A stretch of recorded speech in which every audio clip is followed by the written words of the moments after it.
अस्सलामुअलैकुम। सोचें जैसे आप जाते हैं बाहर फ्लू शॉट लगवाने। अब पहला सवाल जो आएगा आपके जहन में वो ये कि फ्लू शॉट्स जो हैं वो हैं दो तरह के। हम इनके बारे में एक एक करके बात करेंगे। पहला जो है इसे कहते हैं TIV। इसका मतलब है ट्राइवेलेंट इनएक्टिवेटेड वैक्सीन। ट्राइवेलेंट से मुराद है 3 स्ट्रेन्स इन्फ्लुएंजा के। इनएक्टिवेटेड मतलब मरे हुए, और वी से है वैक्सीन। दूसरी जो है वो है LAIV। इसका मतलब है लाइव एटीन्यूएटेड इन्फ्लुएंजा वैक्सीन। इसमें भी वही स्ट्रेन्स हैं और ये है लाइव मतलब जिंदा जागा हुआ, एटीन्यूएटेड मतलब कमज़ोर। तो इसमें वही 3 स्ट्रेन्स हैं। अब मैं ज़रा बात करना चाहूँगी इस लफ्ज़ एटीन्यूएटेड के बारे में। अक्सर हमने सुना है एक और लफ्ज़ कोल्ड एडेप्टेड। इसमें होता यह है कि ये तब्दील कर देते हैं वायरस को, इसको कर देते हैं मॉडिफाई, और ये अब भी ज़िंदा है, लेकिन ये सिर्फ़ और सिर्फ असरअंदाज करेगा आपकी नाक को, क्योंकि यही है वाहिद कोल्ड एरिया या ठंडी जगह। तो ये जो लफ्ज़ है कोल्ड एडेप्टेड, ये इसी से ताल्लुक़ रखता है कि ये सिर्फ़ और सिर्फ आपकी नाक में ही मसला करेगा। अगर ये जिस्म में किसी और जगह जाता है जो ज़रा गर्म जगहें हों, वहाँ इसका कोई असर नहीं होगा। तो यहाँ पर वायरस जो है वो नाक के बहने का बायस बन सकता है या थोड़ा सा कंजेशन भी कर सकता है, और ऐसा होता है उन लोगों के साथ जो लेते हैं ये वैक्सीन, लेकिन बाकी जगहों पर ये मसला नहीं करता क्योंकि ये है कमज़ोर या वीकेंड। अब TIV की तरफ, ये है मरा हुआ और ये लगता है बाजू में डेल्टॉइड मसल में। अब ये वाला जो है ये हमने कहा कि है जिंदा या अलाइव और है कमज़ोर या वीक, और इसे स्क्वर्ट किया जाता है नाक में, यानी एक तरह से पिचकारी सी मारी जाती है नाक के अंदर या स्प्रे सा करते हैं।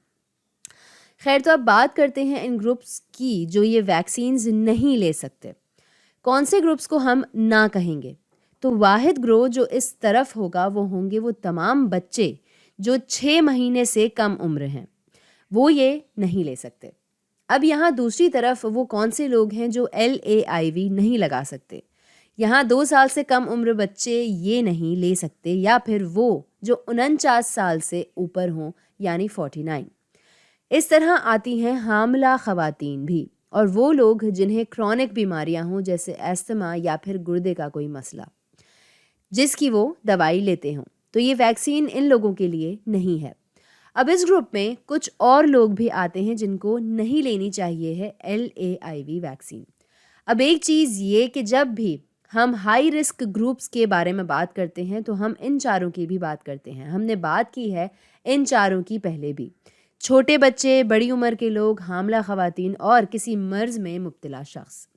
अब ये लोग जो हैं ये हाई रिस्क पर हैं। अगर इन्हें हो जाए फ्लू तो ये वो लोग हैं जिनकी आप सबसे पहले कराना चाहेंगे वैक्सीनेशन। तो ये सब जो हैं इनको ज़रूरत पड़ेगी इस वैक्सीन की यहाँ, TIV।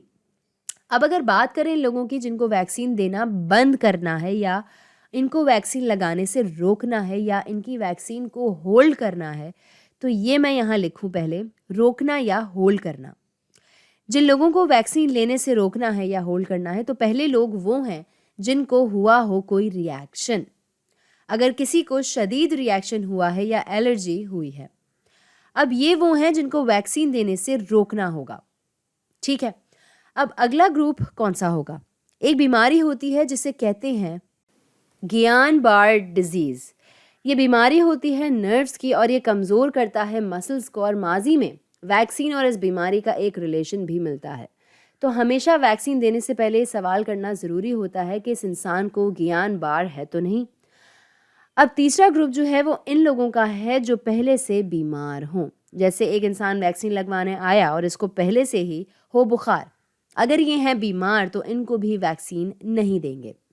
अब इसमें एक चीज़ है, अगर ये बहुत ही हल्के फुल्के बीमार हैं जिसे कहते हैं माइल्ड, ये बहुत ही मामूली से बीमार हैं जैसे नाक बह रही है या फिर हल्का फुल्का सा डायरिया है, कोई भी चीज़ जो बहुत ज़्यादा ख़राब ना हो, तो अगर ये थोड़े से हल्के फुल्के से बीमार हैं तो इन्हें वैक्सीन दी जा सकती है।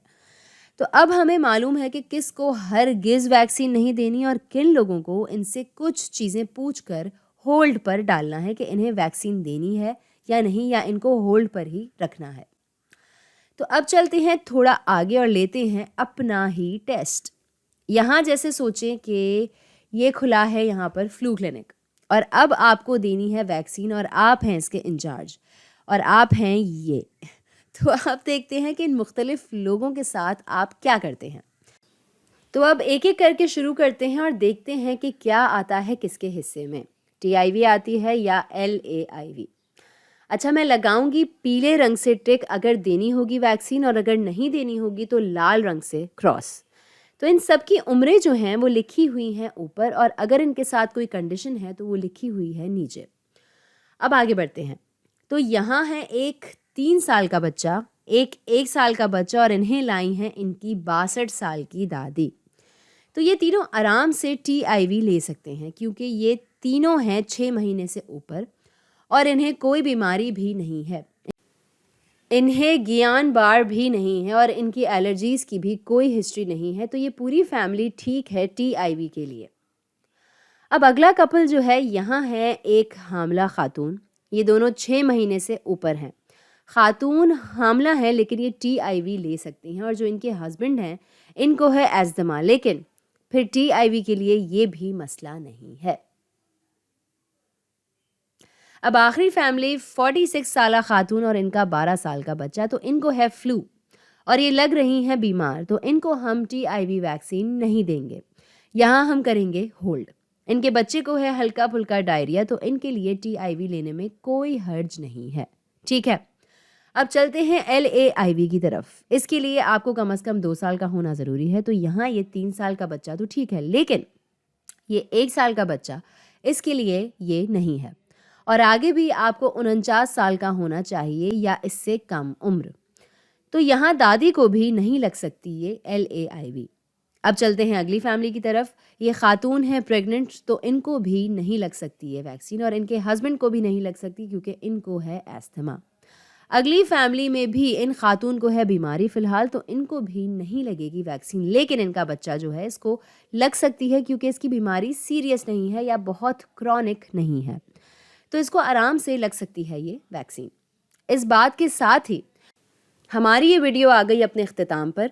इस वीडियो के अलावा मेरा ज़ाती मशवरा ये होगा कि आपको अगर कोई किसी भी किस्म की कंडीशन का सामना है या अगर आप प्रेग्नेंट हैं या कोई बीमारी है आपको, तो किसी भी किस्म की वैक्सीनेशन लेने से पहले ज़रूर अपने डॉक्टर से मशवरा करें और वैक्सीनेशन जब भी लगना बेहतर हो ज़रूर लगवाएं। तो आज के लिए इतना ही।